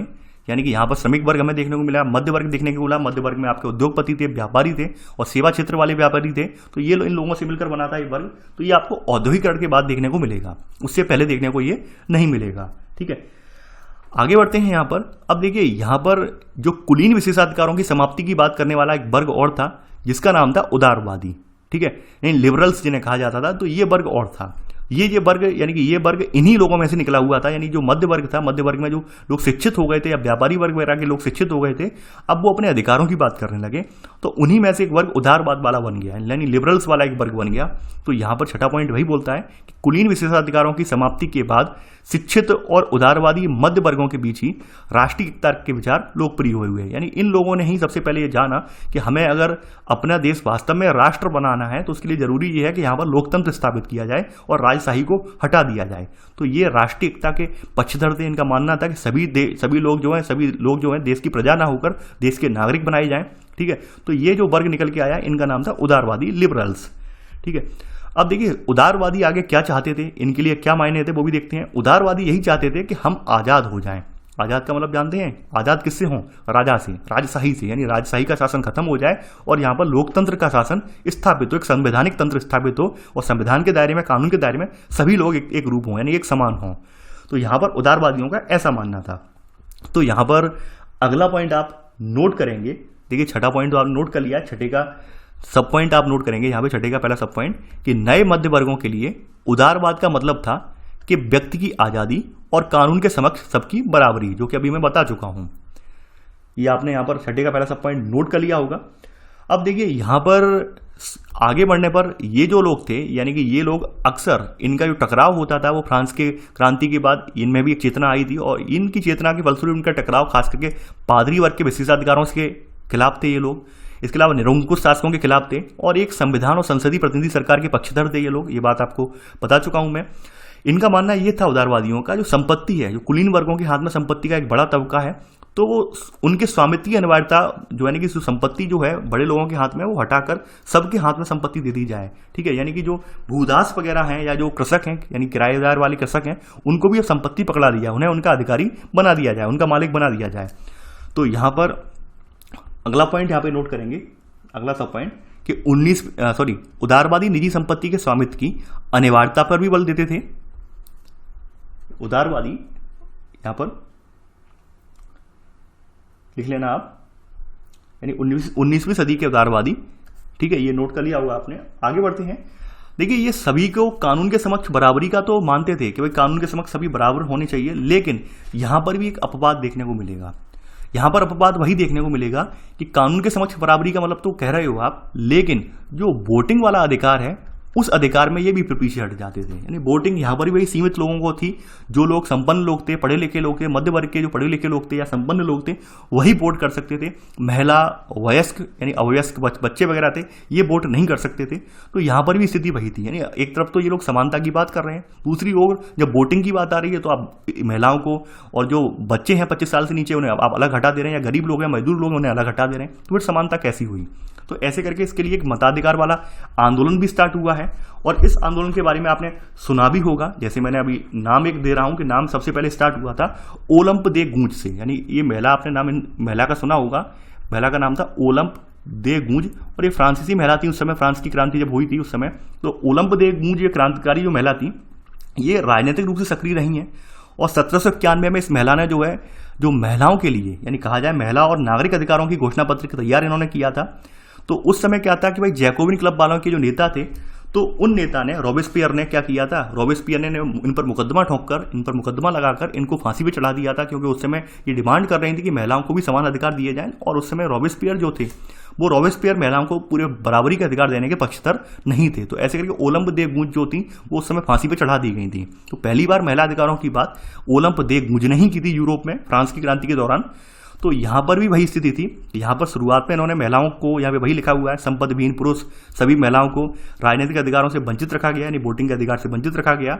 लेकिन यहां पर कुछ समय के लिए क्या है, जैकोबिन क्लब के जो सदस्य थे, वयस्क पुरुष थे, उनको मताधिकार इन्होंने दे दिया था। तो देखिए यहाँ पे हम सारे पॉइंट नहीं लिखेंगे क्योंकि सारे पॉइंट हम पहले ही लिख चुके हैं फ्रांस वाली क्रांति में। तो यहाँ पे कुछ पॉइंट हम यहाँ पर लिख लेंगे। तो कुछ पॉइंट में आप यहाँ पर लिखेंगे। अगला पॉइंट, यहाँ पर आपने ये पॉइंट लिख लिया होगा, इसी में ही लिखेंगे यहाँ पर अगला पॉइंट कि यह जरूरी नहीं था कि कानून के समक्ष बराबरी का विचार सबके लिए मताधिकार के पक्ष में था। यानी आप इसी में यही लिख लेना कि यह जरूरी नहीं था कि कानून के समक्ष बराबरी का विचार सबके लिए मताधिकार के पक्ष में था। मताधिकार, इसी में आगे, मताधिकार केवल संपत्तिवान पुरुषों को ही हासिल था। इसी सब पॉइंट में आप आगे लिखेंगे, यानी छठे के ये सब पॉइंट है, छठे का तीसरा सब पॉइंट है कि मताधिकार केवल संपत्तिवान पुरुषों को ही हासिल था। इसी में ही सब पॉइंट, चौथा सब पॉइंट यहाँ पे, केवल थोड़े समय के लिए जैकोबिन शासन के समय सभी पुरुष वयस्कों को मताधिकार प्राप्त था। यानी जब जैकोबिन क्लबों वाला शासन रहा था उस समय ही यहाँ पे मताधिकार मिला हुआ था, बाद बाकी समय में मताधिकार नहीं था। ठीक है, लेकिन फिर से यहाँ पर नेपोलियन संहिता उस समय बना दी गई 1804 में। फिर से स्थिति क्या बनी है, यहाँ पर फिर से स्थिति देख लेते हैं। नेपोलियन की संहिता पुनः लेकर जब बन गई है तो वहां पर मताधिकार फिर से वो वापस ले आई है और उसने महिलाओं को यहाँ पे अवयस्क, यानी कि महिलाओं को वयस्क नहीं माना है, अवयस्क का दर्जा देते हुए इन्हें पिता और पतियों के अधीन कर दिया है और ऐसे करके इन्होंने महिला अधिकारों को दबा दिया है फिर से नेपोलियन संहिता में भी। तो ये आप इसमें 5वां सब पॉइंट लिख लेना आप। ठीक है, अब देखिए यहाँ पर जो जो लिबरल्स हैं, यानी कि जो आपके उदारवादी हैं, उदारवादियों का जो आपका व्यापार है, या फिर आप कह सकते हैं जो व्यापार वगैरह में इनका क्या योगदान रहा है, क्या इनकी सोच रही है। उदारवादी जो चाहते थे, उदारवादी ये चाहते थे कि जो बेफजूल के यहाँ पे तमाम नियंत्रण लगा रखे हैं, चीज़ों की आवाजाही पर रोक लगा रखी है, तमाम तरह के टैक्स लगा रखे हैं, तो उनको खत्म किया जाए, इसके पक्ष में ये लोग थे। यानी इससे क्या होगा कि व्यापार को बढ़ावा मिलेगा, आर्थिक क्षेत्र में कोई भी देश सुदृढ़ होगा। तो आर्थिक क्षेत्र में उदारवाद, बाजारों की मुक्ति, चीजों और पूंजी के आवागमन पर राज्य द्वारा लगाए गए नियंत्रणों को खत्म करने के पक्ष में ये थे। ये आपने नोट कर लिया होगा। इस दिशा में नेपोलियन ने भी कदम अच्छे खासे उठाए हैं। जैसे नेपोलियन ने क्या किया है कि एक छोटे छोटे प्रदेश जो थे, सबकी अपनी अपनी अलग अलग मुद्रा थी, मापन पद्धति थी, उन सबको मिलाकर इन्होंने एक महासंघ बना दिया है, जिसमें क्या था, एक कॉमन रूप से एक ही मुद्रा चलेगी और नापतोल की एक पद्धति चलेगी। तो ऐसे सुधार नेपोलियन ने भी किए हैं अपने समय में आकर बाद में। तो साथ में का सब पॉइंट नोट कर लेना, नेपोलियन के यहाँ से लेकर यहाँ तक का, ठीक है। अब जैसे एग्जाम्पल यहाँ पर दिया गया है कि भाई एक देश का एग्जाम्पल दिया गया है, तो यहाँ पर बताया गया है, यहाँ पर आप ये नोट कर लेना कि प्रत्येक की अपनी मुद्रा और नापतोल प्रणाली थी उस समय। तो यानी कि जो जो छोटे छोटे राज्य या संघ बनते थे, उन सबकी अपनी अपनी मुद्रा और प्रणाली थी। ये आप यहाँ पर नोट कर लेना, साथ में का सब पॉइंट। अब देखिए यहाँ पर वही बताया गया है कि भाई हैम्बर्ग से अगर न्यूरेमबर्ग आपको जाना है तो आपको कितने 11 सीमा शुल्क नाकों से गुजरना पड़ता था। तो बड़ा कष्टकर, यानी हर जगह आपको टैक्स देना है, हर जगह पैमाना अलग है, सबकी मुद्रा अलग है। तो यहाँ पर बात बताई गई है। अब देखिए यहाँ पर साथ में का सेकंड सब पॉइंट यहाँ नोट करेंगे। शुल्क जो होता था वो अक्सर वस्तुओं का वजन, आकार के अनुसार लगाया जाता था।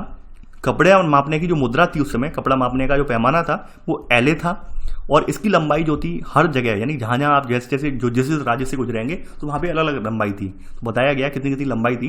तो इन सबको दृष्टिगत करते हुए 1834 में कुछ लोगों का एक संघ फिर बना है। उन्होंने ये कोशिश की है कि हम एक ऐसा शुल्क संघ बनाएं जहाँ पर ये तमाम तरह के टैक्स हैं, तमाम तरह की आवाजाही में दिक्कतें हो रही हैं, वो समाप्त की जा सकें और एक फ्री ट्रेड हो सके, यानी कोई बिना रोक टोक के यहाँ पर एक फ्री ट्रेड हो सके। तो ऐसे करके 1834 में एक पहला प्रयास यहाँ पे किया गया है। तो यहाँ पर अगला सब पॉइंट लिखेंगे 7वें पॉइंट में।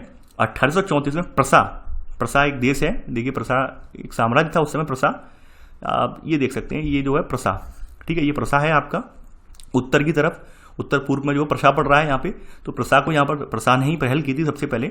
तो यहाँ पर आप लिखेंगे 1834 में प्रसा की पहल पर एक शुल्क संघ जोलवेराइन स्थापित किया गया, जिसमें अधिकांश जर्मन राज्य शामिल हो गए। और इस जो है ये संघ जो था, इस संघ ने क्या किया, शुल्क अवरोधों को समाप्त कर दिया और वहां पर मुद्राओं की संख्या पर कितनी कर दी, 2 कर दी। पहले मुद्राएं लगभग 30 से ज्यादा चल रही थी, लेकिन अब मुद्राएं कितनी कर दी, 2 कर दी, ठीक है। यानी इसने यही सोचा कि छोटे छोटे राज्य हैं, सबकी अलग अलग मुद्रा होगी, तो ऑब्वियस सी बात है हस्तांतरण में दिक्कत होगी। तो ऑब्वियस सी बात है यहाँ पे मुद्राओं की संख्या अब 2 कर दी गई कॉमन। और इतने जो संघ बना है ये वाला शुल्क संघ जोलवेराइन, जो इसके सदस्य होंगे उनको इसकी बातों को, इसके रूल्स रेगुलेशन को फॉलो करना पड़ेगा, इससे व्यापार को और आसान बनाया जा सके। तो ऐसे करके यहाँ पर व्यापारिक सुधार भी हुए हैं, ये आपने यहाँ पर देख लिया। आगे बढ़ते हैं यहाँ पर। अब देखिए यहाँ पर 1815 में आपको पता है वाटरलू के युद्ध में नेपोलियन की हार हो जाती है, और नेपोलियन की हार होने के बाद यूरोप में फिर से एक बार को राजतंत्र स्थापित करने की फिर से एक नई कवायद स्टार्ट हो जाती है। यानी कि जैसे ही जैसे ही नेपोलियन की हार हुई, वैसे ही अपने अपने जो देश के राजा थे या अपने अपने देश में सक्रिय जो लोग थे, पहले जो लोग ये चाहते थे कि हमारे देश में भी लोकतंत्र स्थापित हो, हमारे देश में भी एक राष्ट्र राज्य बने हमारा देश, यानी हमारा देश भी एक नागरिक वाला राज्य बने। लेकिन उनके समझ में एक बात आई कि भाई हम राष्ट्र राज्य तो बन जाएं, लेकिन राष्ट्र राज्य में भी कुछ ऐसे स्थितियां या कुछ ऐसे नियम कानून रखें जो पुरानी पद्धतियों पर ही आधारित हों। यानी पुरानी पद्धतियों का मतलब ये है कि हमने ये देखा कि भाई नई पद्धति पे आधारित लोगों में ये होता है कि लोग हाल एकदम डिमांड करते हैं, हाल आंदोलन, हाल जो है तत्काल अगर देखा जाए आंदोलन और तमाम तरह के विरोध प्रदर्शन तत्काल करने लगते हैं। और पुराने तरह की जो भावना है वहाँ पर लोग एक दूसरे का सम्मान भी करते हैं, थोड़ा दबते हैं, नबते भी हैं, ठीक है, थोड़ा दबते हैं, थोड़ा मतलब आदर सम्मान भी करते हैं। तो ये इस बात के पक्षधर थे ये वाले लोग कि भाई पुरानी वाली जो पद्धति थी कि समाज हमारा ऊंच नीच में डिवाइड था, राजतंत्र स्थापित था, पारंपरिक परंपराएं संस्थाएं वगैरह चली आ रही थी, तो वो सब जारी रखें। इस जारी रखने से ये होगा कि हमारे यहाँ लोकतंत्र की मांग लोग नहीं उठाएंगे और लोग थोड़ा जो है एक दूसरे की इज्जत भी करेंगे। अब जैसे क्या होता है कि लोकतंत्र में आप जानते होंगे, लोकतंत्र में लोग यही देख लेते हैं कि भाई क्या इज्जत करना, 5 साल बाद तो चेंज ही हो जाएगा व्यक्ति। तो लोकतंत्र में लोग इस बात को बिल्कुल दरकिनार कर देते हैं कि भाई कोई व्यक्ति राजा है, प्रजा है या PM है, उन्हें ये मालूम है 5 साल बाद 5 साल कुर्सी से हट जाएगा तो हम जो मर्जी चाहें, जिस तरह से बोलना चाहें बोल सकते हैं। तो उन्होंने ये रूढ़वादी जो लोग थे, रूढ़वादी लोगों के मन में यही विचार आया कि कैसे भी करके हम जो हमारे यहाँ बार बार विद्रोह हो रहे हैं लोगों में, तो विद्रोह को हम ऐसे दबा देंगे और ऐसे विद्रोह दबाने से ये होगा कि हमारा राजतंत्र है वो पुनः स्थापित हो जाएगा और हम आगे अपना जो आगे भी राजतंत्र जो है अपना जारी रख पाएंगे। तो यहाँ पर आप अगला पॉइंट यहाँ पे नोट करेंगे, यहाँ पर 8वां पॉइंट, 1815 में नेपोलियन की हार के बाद यूरोपीय सरकारें रूढ़वाद की भावना से प्रेरित थीं। रूढ़वाद का मतलब क्या होता है? रूढ़वाद का मतलब ये होता है कि भाई ऐसे व्यक्ति जो पुरानी परंपराओं में, पुराने दर्शन में और नए रीति रिवाजों को फॉलो ना करके पुराने रीति रिवाजों में जकड़े रहें और नए बदलावों को स्वीकार ना करें, तो वो लोग क्या है, रूढ़वादी बोले जाते हैं। वो लोग रूढ़वादी बोले जाते हैं। जैसे आपने देखा होगा कि हमारे यहाँ जो जाति व्यवस्था का दंश है क्या है, रूढ़वादी परंपरा ही तो है। यानी आप किसी की जाति देखकर अनुमान लगा लेते हैं कि भाई कितने भी ऊंचे पद पर हो, लेकिन आप उसका आंकलन वैसे ही करते हैं। किसी ने बता दिया कि मैं ऐसी कास्ट से हैं, शेड्यूल कास्ट से हैं, लेकिन हम ऊंचे पद पर तैनात हैं, फिर भी आप उसको उसी नज़र से देखते हैं, उसके साथ बिहेव उसी तरह से करते हैं। तो ये क्या है, कहीं करेगा रूढ़वादी तो है। यानी आप एक सोच पूर्वाग्रह बना चुके हैं किसी के खिलाफ कि भाई ये पूर्वाग्रह बना चुके हैं, एक गंदी धारणा बना चुके हैं। तो वही जो है रूढ़वादी भी थे। रूढ़वादी भी उसी पूर्वाग्रह या उस दूषित धारणा से जो है पहले ही प्रेरित थे। तो उनके अंदर वही राजनीतिक दर्शन की परंपरा वगैरह और जो रीति रिवाज उनके चले आ रहे थे उन्हीं पर वो चलने को तैयार थे, नए रीति रिवाजों को फॉलो करने को तैयार नहीं थे। तो वही रूढ़वादी हैं। ये रूढ़वादियों के बारे में भी हम चर्चा कर चुके हैं पहले भी क्लास 9th में। तो यहाँ पर देखते हैं, तो यहाँ पर आप 8वें का सब पॉइंट नोट करेंगे कि रूढ़वादी मानते थे कि राज्य और समाज की स्थापित परंपराएं, संस्थाएं जैसे राजतंत्र है, चर्च, सामाजिक ऊंच नीच, संपत्ति और परिवार को बनाए रखना चाहिए। अब जैसे हम इसका एग्जाम्पल आपके यहाँ फिर से दे सकते हैं अपने भारत के संदर्भ में। आपको पता होगा कि हमारे यहाँ जो 1857 की क्रांति हुई थी, 1857 की क्रांति के बाद अंग्रेजों ने एक सुधार किया था। अंग्रेजों ने सुधार ये किया था कि अंग्रेजों ने ये किया था, जिन जिन राज्यों ने क्रांति की थी, जिन जिन राज्य के सैनिकों ने क्रांति की थी, उन राज्य के सैनिकों की भर्ती, उन राज्य से सैनिकों की भर्ती बंद कर दी थी। और उन राज्यों को क्या बोल दिया था कि भाई ये तो मार्शल राज्य नहीं है, यहाँ के लोगों में दम नहीं है, सैनिक बनने लायक नहीं है। यानी उन्हें हतोत्साहित किया, प्रेरित नहीं किया। और ऐसे राज्यों के लोगों को या फिर ऐसी जगहों के लोगों को प्रेरित किया जो एक दूसरे के कभी गुलाम नहीं रहे थे और उन्हें एक दूसरे के खिलाफ भी किया। तभी आप देखते होंगे आज भी वही व्यवस्था जारी है। यानी आर्मी वगैरह में तमाम जो विभाजन वाली नीति अपनाई गई थी वो अंग्रेजों ने ही अपनाई थी कि मान लीजिए कोई आर्मी की कोई कोर जो है वो अगर मान लीजिए विद्रोह कर रही है तो उसके खिलाफ दूसरी कोर को खड़ा कर सकें। तो ये जो भावना अंग्रेजों ने जो चलाई थी वही भावना आज भी चली आ रही है। चलाने का रीजन यही है कि कोई अगर मान लीजिए सेना की कोई बटालियन या सेना की कोई पूरी जो कमान है अगर विद्रोह करती है तो उसके खिलाफ हम दूसरी कमान को खड़ा कर सकते हैं। तो इसलिए ये जो कुछ चीज़ें हैं, ये कुछ चीज़ें अंग्रेजों ने चलाई थी और वो आज भी जारी हैं। तो वही पद्धति यहाँ पर भी है। यहाँ पर भी इन्होंने यही सोचा था कि जितना ज़्यादा विविधता होगी, जितने ज़्यादा लोग बटे होंगे एक दूसरे में, तो हम उसके जरिए लोगों की भावनाओं को भड़का कर क्या होगा, एक लंबे समय तक राज्य का शासन स्थापित कर पाएंगे और वही लोग सभी स्वतंत्र हो जाएं, एक लोकतांत्रिक लोग बन जाएं। तो ऐसे में क्या होगा, लोगों को हैंडल करना बड़ा मुश्किल हो जाएगा। क्या यानी लोग अगर मान लीजिए सभी लोग एक हो गए, हो सकता है तो हमारा एकदम पत्ता साफ हो जाए। तो यहाँ पर इन्होंने कहा कि भाई विविधता को संरक्षित करना है, लोगों में स्थानीय भावना, ऊंच नीच की भावना को जारी रखना है। तो यहाँ पर ये नोट कर लिया होगा आपने।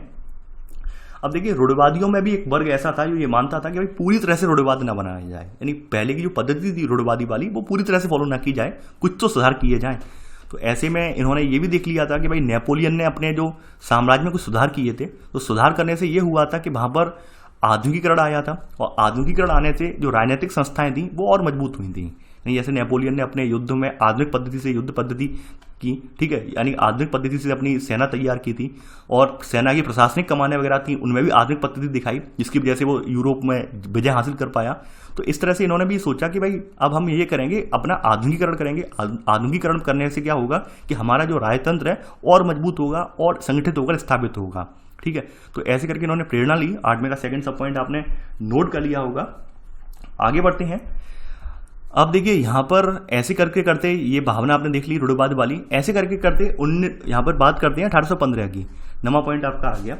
अब ऐसे करके 1815 में ब्रिटेन, रूस, प्रसा, ऑस्ट्रिया, इन जैसी यूरोपीय शक्तियों, ठीक है, जिन्होंने मिलकर नेपोलियन को हराया था, इन लोगों ने फिर क्या किया है, अपना एक जो है वियना संधि तैयार की है। यानी इन्होंने 1815 में वियना संधि हुई है, ट्रीटी ऑफ वियना तैयार की और इनका उद्देश्य यही था कि जो भी बदलाव नेपोलियन के युद्धों के दौरान हुए उन सबको खत्म कर दिया जाए। तो यहाँ पर आप लिख लेना इसी में नवा पॉइंट कि 1815 में ब्रिटेन, रूस, प्रसा और ऑस्ट्रिया जैसी यूरोपीय शक्तियों जिन्होंने मिलकर नेपोलियन को हराया था, ने वियना संधि तैयार की, जिसका उद्देश्य यहां से लेकर पूरा लिख लेना। अब देखिए ये जो संधि हुई थी, संधि को कहा जाए, ऑस्ट्रिया के चांसलर थे उस समय ड्यूक मेटरनिक, इन्होंने इसकी मेजबानी की थी, अध्यक्षता इन्होंने ही की थी ड्यूक मेटरनिक ने। और ये मेटरनिक का नाम जो है एक दिवसीय एग्जाम में पूछ लिया जाता है कि वियना की संधि कब हुई, इसकी अध्यक्षता किसने की। ऑस्ट्रिया के चांसलर थे ये ड्यूक मेटरनिक, इन्होंने इसकी जो अध्यक्षता की थी उस समय। ठीक है, तो यहाँ लिख लेना इसी में नमे का सब पॉइंट। ठीक है, यहाँ से लेकर यहाँ तक आगे बढ़ते हैं। अब देखिए यहाँ पर इसने फिर से क्या किया है, यानी जो आपकी वियना संधि हुई है, इसने ये किया है कि इसने जो बूर्बो राजवंश है, फ्रांस से बूर्बो राजवंश हटा दिया गया था, उस वंश को फिर से सत्ता में स्थापित करवाया है 1815 के बाद। तो यहाँ पर आप सब पॉइंट लिखेंगे, इसमें अगला सब पॉइंट, इसने फ्रांसीसी क्रांति के दौरान हटाए गए बूर्बो वंश को सत्ता में बहाल किया। ठीक है, यहां आप लिख लेना इसी में, यानी कि इसमें संधि हुई, संधि में यही बात कही गई कि यहां पे मैं बूर्बो राजवंश को फिर से सत्ता में कायम करना, ठीक है, कायम कर दिया, ताकि यहां पे आप किया गया, ठीक है, ताकि भविष्य में फ्रांस विस्तार, सॉरी ये अभी लाइन ऐड नहीं करनी है, ये आपने लिख लिया होगा इसी में सब पॉइंट, नमे का सेकंड सब पॉइंट। ठीक है, और इसी में आगे लिखेंगे। और देखिए ये बूर्बो राजवंश स्थापित कर दिया है और फ्रांस की सीमाओं पर इसने कई राज्य कायम कर दिए हैं। क्यों कर दिए हैं? क्योंकि फ्रांस की सीमा पर कोई विशाल राज्य नहीं थे, कोई बड़े राज्य नहीं थे जिनके राजा ऐसे हों जो फ्रांस को रोक सकें। तो इसलिए इन्होंने क्या किया कि फ्रांस की सीमाओं के इर्द गिर्द और राज्य इन्होंने बना दिए हैं ताकि फ्रांस अपना विस्तार ना कर सके, अन्य देशों में जो है पहुंच ना बना सके। क्योंकि फ्रांस उस समय यूरोप में कहा जाए एक राज्य, यानी कि एक कहा जाए एक लोकतंत्र या संवैधानिक तंत्र का एक गढ़ बन गया था। वहां के लोग अब राष्ट्र राज्य की मांग करने लगे थे, स्वतंत्रता की मांग करने लगे। तो इन्हें डर था कहीं ऐसा ना हो कि वहां के क्रांतिकारी दोबारा हमारे देशों में घुस आएं और हमारे यहाँ भी क्रांति की एक नई लहर फैला दें। ठीक है, तो यहां पर आपने नवे का सेकंड सब पॉइंट नोट कर लिया होगा। तो ऐसे करके यहां पर उत्तर में क्या हुआ है, थर्ड सब पॉइंट में, उत्तर में फ्रांस को रोकने के लिए उत्तर में नीदरलैंड राज्य स्थापित किया गया, जिसमें बेल्जियम शामिल था। दक्षिण में पीडमोंट में जेनोवा जोड़ दिया गया। ठीक है, ये आप नोट कर लेना। इसी में सब पॉइंट, यानी चौथा सब पॉइंट आएगा यहां पर, ऑस्ट्रिया को उत्तरी इटली का नियंत्रण सौंपा गया। नेपोलियन ने जो 39 राज्यों का एक संघ बनाया था जिसको जर्मन महासंघ कहते हैं, उसको बरकरार रहने दिया गया संधि के बाद। साथ ही साथ पूर्व में रूस को पोलैंड का एक हिस्सा बना दिया गया और प्रसा को सैक्सनी एक प्रदेश है उसका हिस्सा प्रदान कर दिया गया। तो ऐसे करके यहां पर ये सुधार किए गए। उद्देश्य यही था कि यहां पे फिर से जो स्वतंत्रता की लहर है या फिर एक क्रांति की लहर है वो फिर से उसका उद्भव ना हो, फिर से वो लहर ना पनप सके। ठीक है, इसलिए इन्होंने पुनः वही राज्यतंत्र वाली प्रणाली स्थापित कर दी, यानी राजाओं के हाथ में शासन पद्धति स्थापित करवा दी इस संधि के जरिए। ठीक है, ये आपने नोट कर लिया होगा। लेकिन आगे बढ़ते हैं, आगे इसमें फिर क्या क्या इन्होंने किया है। आगे बढ़ने पर इन्होंने क्या किया है कि 1815 में जो स्थापित रूढ़िवादी शासन व्यवस्थाएं थी ये फिर से निरंकुश थी, यानी इनके शासक वही थे जो कि तलवार के दम पे शासन करना जानते थे। अपनी जनता प्रजा की क्या इच्छाएं हैं, क्या चाह रही है, उन्हें कोई मतलब नहीं था, केवल और केवल अपना काम निकालना है हमें। तो यहां पर 11वां पॉइंट आपने नोट कर लिया होगा, सॉरी 11वां नहीं है, 10वां पॉइंट है ये। अब इन लोगों ने क्या किया है उस समय, इन्होंने क्या किया है, ज्यादातर सरकार ने सेंसरशिप के नियम बनाए। सेंसरशिप का मतलब ये है कि सरकार की बिना अनुमति के कोई काम नहीं कर सकते हैं। इनका उद्देश्य यही था अखबार, किताब, नाटक, गीतों में व्यक्त उन वादों पर नियंत्रण लगाना जिनसे फ्रांसीसी क्रांति से जुड़े स्वतंत्रता और मुक्ति के विचार झलकते थे। यानी कि फ्रांसीसी क्रांति के विचार बिल्कुल इनके यहाँ दिखने नहीं चाहिए इनके राज्य में, इसलिए इन्होंने सेंसरशिप लगाई। सबसे बड़ी बात यह है कि भाई जो नई रूढ़िवादी व्यवस्था थी, इनके आलोचक उदारवादी राष्ट्रवादी थे और इन्होंने सबसे बड़ा मुद्दा उस समय ये उठाया था कि प्रेस की आज़ादी क्यों भंग की गई है। तो यहाँ पर इन्होंने मुद्दा भी उठाया है। तो यहाँ पर आप 10वें का सेकंड सब पॉइंट नोट कर लेना कि नई रूढ़िवादी व्यवस्था के आलोचक उदारवादी राष्ट्रवादियों द्वारा उठाया गया एक मुख्य मुद्दा जो था वो प्रेस की आज़ादी था।